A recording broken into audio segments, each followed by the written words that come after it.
Assalamualaikum warahmatullahi wabarakatuh. Waalaikumsalam warahmatullahi wabarakatuh. Baiklah, selamat pagi Ibu semuanya. Bagaimana kabarnya Bu? Alhamdulillah sehat. Alhamdulillah sehat. Baiklah Ibu, sebelumnya perkenalkan nama saya Zubaira Iwada. Kami dari mahasiswa Stikes Universitas Bakti Padang. Di sini kami akan memberikan penyuluhan kepada Ibu mengenai psikoedukasi untuk hubungan sosial kepada anak yang terdampak bencana. Sebelumnya kami ikut berduka cita atas apa yang telah menimpa ibu-ibu sekalian. Baiklah Ibu, sebelum kami memulai untuk penyuluhannya, kami ingin minta waktu dengan Ibu. Apakah Ibu bersedia minta waktu Ibu selama 30 menit? Baik, terima kasih Ibu. Yang mana 30 menit itu terdiri dari 5 menit pembukaan, 20 menit pembahasan materi atau penyuluhan, dan juga 5 menit penutupan. Baiklah Ibu, ini lancarnya penyuluhan kita. Ibu pengennya menggunakan bahasa Indonesia atau bahasa Minang? Baik, terima kasih. Kita menggunakan bahasa Indonesia saja ya Ibu. Baiklah Ibu, mungkin untuk menghemat waktu, saya persilakan kepada penyanyi, yaitu teman saya yang bernama Nurni Langsari. Kepada Nurni Langsari kami persilakan.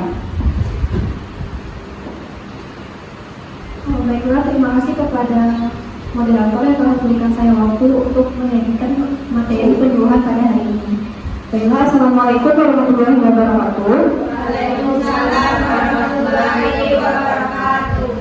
Sebelumnya perkenalkan ibu-ibu, nama saya Nurni Langsari. Saya perwakilan dari teman-teman saya dari Stikes Universitas Bakti Padang.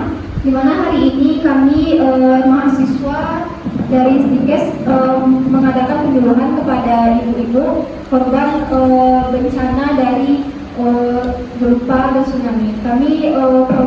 Kami pun mengucapkan belasungkawa atas bencana yang ibu-ibu rasakan pada kesempatan kali ini. Terima kasih kepada ibu-ibu yang telah menyediakan waktu untuk hadir di ruangan ini.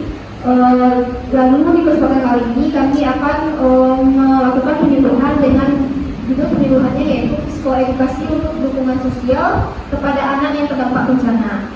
Sebelum saya memulai ke materi, apakah ibu-ibu tahu apa saja dampak dari bencana, terutama dampak bencana kepada anak-anak? Apakah ibu-ibu tahu apa saja dampak bencana, ibu-ibu? Ibu, baiklah. Kalau begitu, saya akan menjelaskan sedikit materi terkait dengan apa saja dampak bencana yang dialami korban bencana alam seperti gempa bumi atau tsunami saat ini dirasakan. Salah satu dampak bencana yang sering dirasakan oleh korban bencana yaitu ada psikososial. Di mana pengertian dari psikososial ini pada korban bencana yaitu merupakan suatu istilah yang merujuk pada perkembangan psikologis manusia yang berinteraksi terhadap lingkungan sosial. Di mana psikososial ini bisa juga dikatakan sebagai kondisi yang terjadi pada individu yang mencakup aspek psikis sosial atau sebaliknya secara integritas. Lalu pada psikososial ini biasanya juga ada dukungan psikososial, di mana merupakan bantuan yang diberikan kepada individu dan masyarakat yang mengalami gangguan psikologis, di mana bantuan ini dilakukan secara terus-menerus dan saling mengetahui antara aspek psikologis dan aspek sosial dalam lingkungan di mana individu atau masyarakat berada. Jadi untuk korban bencana alam ini kan terdampak pada psikososial korban bencana yang ibu alami sekarang kan. Pasti kan dampak psikososial itu membuat seseorang itu terkejut gitu, depresi atau stres karena efek dari bencana alam itu sendiri. Karena itulah psikologisnya terganggu gitu. Maka dari itu perlunya adanya dukungan psikososial dari orang terdekat atau dari pemerintah juga bisa memberikan dukungan sosial tersebut gitu. Jadi maka dari itu tujuan dari manfaat pendidikan kesehatan sosial pada bencana alam ini yaitu untuk memberikan dukungan psikososial untuk mengembalikan individu, keluarga, masyarakat agar setelah peristiwa bencana terjadi dapat secara bersama menjadi kuat dan juga berfungsi untuk mengoptimalkan dan juga memiliki ketangguhan menghadapi masalah sehingga menjadi produktif dan juga berdaya guna. Dan manfaat pendidikan kesehatan sosial ini pertama itu membantu individu untuk mengurangi beban emosinya. Lalu yang kedua, mengembalikan fungsi sosial individu dalam lingkungannya. Lalu dapat juga meningkatkan kemampuan individu dalam pemecahan masalah-masalah yang dihadapi pasca bencana terjadi. Lalu juga bisa membantu para pekerja kemanusiaan untuk mengatasi masalah psikososial yang muncul akibat dari situasi yang dihadapi. Lalu ini beberapa dampak psikososial bagi korban bencana alam. Salah satunya yaitu ada depresi. Pasti korban bencana alam akan mengalami depresi karena adanya insiden bencana alam yang terjadi dan juga merenggut semua harta benda dan juga keluarga dari korban. Lalu yang kedua yaitu ada cemas dan juga perilaku agresif. Yang ketiga akan berdampak pada kegigihan, lalu membuat seseorang putus asa, lalu berdampak juga pada kesedihan, kehilangan, takut dan juga diri. Dari melihat dampak psikologi yang timbul, tidak hanya bantuan secara fisik saja yang diperlukan, tetapi juga dukungan psikologis serta dari pasca bencana juga sangat diperlukan.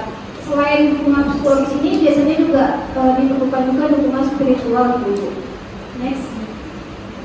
Nah, contoh dari dukungan psikososial yang bisa diberikan kepada korban bencana alam itu yaitu seperti bantuan berupa konseling dan juga konsultasi yang bisa diberikan kepada korban bencana alam. Lalu yang kedua yaitu pendampingan berbagai metode terapi psikologis, seperti bisa diberikan berupa terapi spiritual atau bisa juga disebut dengan terapi psikospiritual. Lalu yang ketiga yaitu pelatihan kegiatan psikososial. Untuk spiritual pada korban bencana ini merupakan manifestasi dari ibadah yang berbentuk pelayanan profesional yang merupakan bagian integral dari pelayanan kesehatan yang didasari pada keimanan, keilmuan dan juga amal. Untuk dimensi spiritual merupakan salah satu dimensi penting yang perlu dan harus diperhatikan oleh seorang perawat dalam memberikan perawatan khususnya kepada korban bencana alam. Nah, aspek penting dari perawatan spiritual adalah untuk mengenali bahwa pasien memiliki kemampuan dan keyakinan spiritual tertentu, di mana perawat dapat menggunakan sebagai sumber untuk membantu pasien dalam menjalani gaya hidupnya yang lebih sehat, sembuh dari penyakit dan juga menghadapi kematian dengan tenang.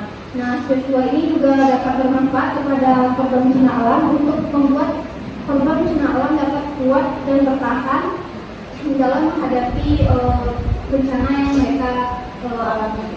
Lalu tujuan pendidikan perawatan spiritual pada korban bencana ini pertama untuk menghasilkan suatu perubahan, perbaikan kesehatan dan juga kebersihan jiwa dan juga mental. Lalu untuk menghasilkan perubahan, perbaikan dan kesopanan tingkah laku yang dapat memberikan manfaat baik dari diri sendiri, lingkungan keluarga, kerja sosial dan juga masyarakat. Lalu dampak spiritual pada korban bencana ini yaitu berupa kejadian bencana dapat mengubah pola spiritual seseorang. Ada yang bertambah atau ada yang bertambah meningkat, ada juga seseorang itu malah sebaliknya. Biasanya korban bencana alam ini spiritualnya bertambah meningkat, mereka lebih mendekatkan diri kepada penciptanya. Lalu terapi psikospiritual yang bisa diberikan kepada korban bencana alam,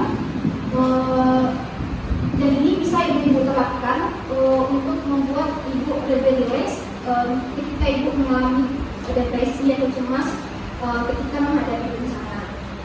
Nah, pertama yaitu untuk kekuatan psikis yang dimiliki oleh seseorang dapat dikembangkan melalui olah spiritual yang dilakukan melalui beberapa tahapan. Yang pertama yaitu berlatih melakukan konsentrasi.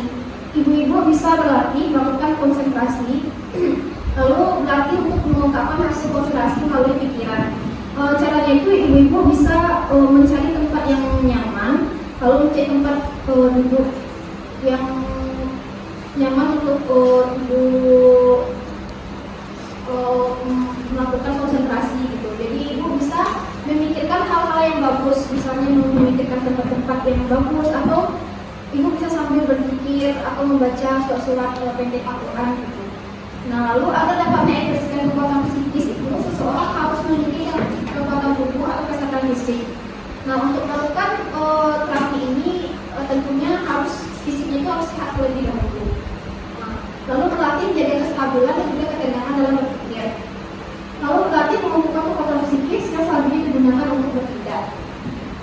Lalu psikoedukasi untuk dukungan psikososial kepada anak yang terdampak bencana. Nah, ini psikoedukasi ini bisa ibu berikan pada anak-anak ibu gitu. Karena yang berdampak bencana ini bukan orang dewasa saja, tapi anak-anak khususnya seperti anak bayi pasti juga akan merasakan dampaknya. Orang tua perlu memahami bahwa perilaku atau perubahan yang ditampilkan oleh anak merupakan suatu hal yang wajar dalam situasi tidak wajar atau berupa bencana. Kegiatan untuk meningkatkan pengetahuan orang tua dapat dilakukan melalui psikoedukasi. Lalu berikut ada beberapa cara yang dilakukan orang tua atau pengasuh utama untuk membantu anak pulih pasca bencana. Pertama yaitu bicara pada anak dengan menggunakan bahasa yang mereka bisa pahami. Lalu mendengarkan apa yang dipikirkan oleh anak. Selanjutnya mendengarkan apa yang dirasakan oleh anak. Yang keempat mendorong anak untuk berbicara. Dan yang kelima rutinitas untuk menormalisasikan kehidupan anak. Lalu yang keenam mengelola informasi dan gambar-gambar yang berhubungan dengan terus selanjutnya pada bayi kita bisa menjaga mereka untuk tetap hangat dan juga aman, lalu menjauhkan mereka dari kebisinan dan juga kekacauan, dan memberikan bayi itu pelukan serta memberikan makanan secara teratur dan waktu tidur dan terjadwal jika memungkinkan, lalu berbicara dengan suara yang tenang dan juga lembut. Untuk anak prasekolah, ibu-ibu bisa memberikan psikoedukasi berupa memberikan mereka waktu dan perhatian yang lebih dan mengingatkan terus bahwa mereka itu merasa aman gitu. Lalu menjelaskan pada mereka bahwa mereka tidak dipersalahkan untuk hal yang buruk yang terjadi. Lalu menghindari atau memisahkan antara anak dan orang tua, kakak adik dan orang yang dikasihi. Tetap beraktivitas itu seperti biasa. Dan juga sebisa mungkin, lalu memberikan jawaban sederhana mengenai apa yang terjadi dan tanpa diberi informasi yang memberikan atau menakutkan. Lalu mengizinkan mereka untuk tetap dekat dengan pengasuh utama jika mereka merasa takut. Lalu tetap sabar pada anak yang menampilkan perilaku ketika mereka masih lebih muda, seperti mengisap jari atau mengokol. Lalu menyediakan kesempatan untuk bermain dan juga bersantai. Untuk anak usia sekolah dan remaja, psikoedukasi yang diberikan yaitu bisa memberikan mereka waktu dan juga perhatian yang lebih, lalu membantu mereka untuk tetap berkegiatan secara rutin dan menyediakan fakta-fakta mengenai apa yang terjadi dan juga menjelaskan apa yang sedang terjadi dengan baik. Lalu mengizinkan mereka untuk bersedih dan jangan menahan mereka untuk selalu kuat atau tegar. Dan dengarkan pikiran atau ketakutan mereka tanpa menghakimi mereka, lalu membuat aturan dan harapan yang jelas sesuai dengan situasi dan kondisi yang berubah secara drastis akibat bencana. Lalu pertanyaan mengenai bahaya yang mereka hadapi, beri dukungan dan diskusikan bagaimana cara terbaik untuk menghindarinya. Lalu mendorong dan memberikan kesempatan bagi mereka untuk lebih membantu dan juga berguna bagi orang lain, dan memberikan kesempatan pada mereka untuk mendengarkan apa yang orang tua rasakan dan apa yang orang tua pikirkan untuk berbagi kesedihan, dan mengingatkan kepada mereka bahwa keluarga, anak atau orang tua akan melalui masa sulit ini bersama-sama.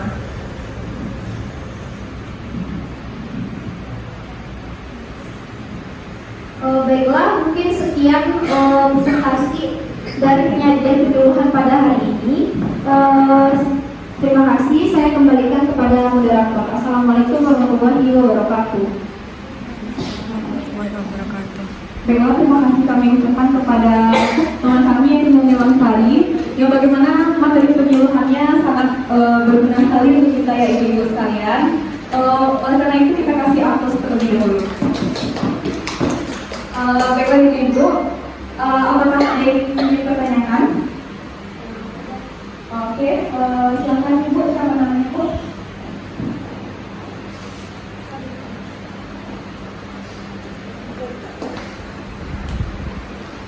Baiklah, perkenalkan nama saya Rizka. Di sini saya ingin bertanya bagaimana cara menanggulangi jika anak mengalami level terus-menerus. Terima kasih. Terima kasih ya kepada Ibu Rizka. Pertanyaannya sangat bagus sekali. Yaitu pertanyaannya bagaimana cara mengatasi jika anak tersebut selalu rewel, terutama ketika bencana ini.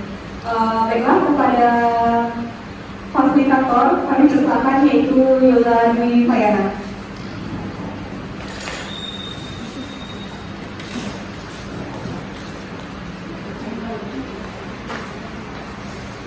Assalamualaikum warahmatullahi wabarakatuh. Saya sebagai guru PKR akan menjawab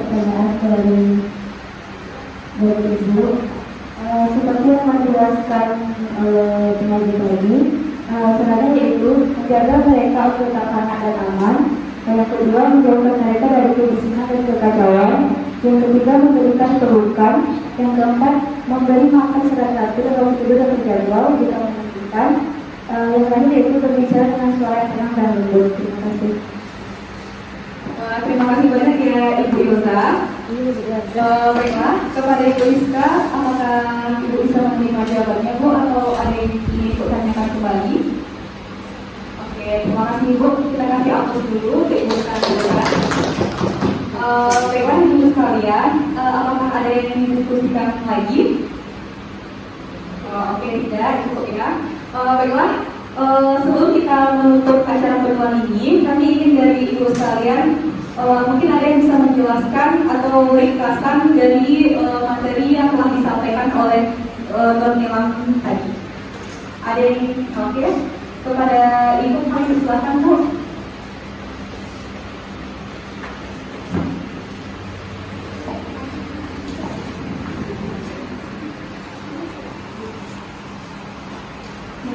Perkenalkan, saya Suci Masana Putri akan memberikan ringkasan mengenai materi tadi.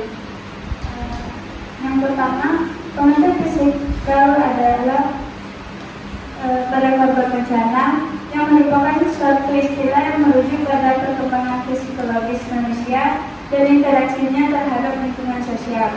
Dua, pengertian fisikal pada korban bencana merupakan suatu istilah yang merujuk pada perkembangan psikologis manusia dan interaksinya terhadap lingkungan sosial. Dampak fisikal bagi korban bencana alam seperti depresi, cemas, bingung, putus asa. Penanda spiritual adalah suatu manifestasi dari ibadah yang berbentuk pelayanan profesional dan merupakan bagian integral dari pelayanan kesehatan yang didasari pada keimanan, keilmuan, dan amal. Tujuan pendidikan spiritual pada korban bencana yaitu untuk menghasilkan suatu perubahan, perbaikan, kesehatan, dan kebersihan jiwa dan mental. Contoh terapi fisikal dan spiritual yang diberikan terhadap korban bencana yaitu terapi psikospiritual.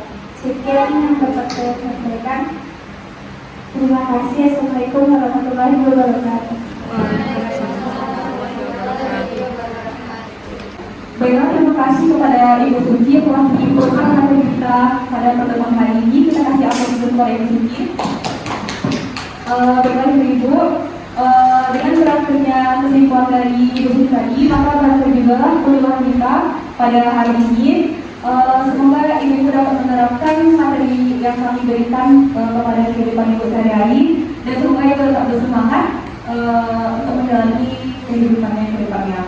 Baiklah, saya Nuri Wanda, mohon maaf atas segala kesalahan kami. Assalamualaikum warahmatullahi wabarakatuh. Waalaikumsalam warahmatullahi wabarakatuh.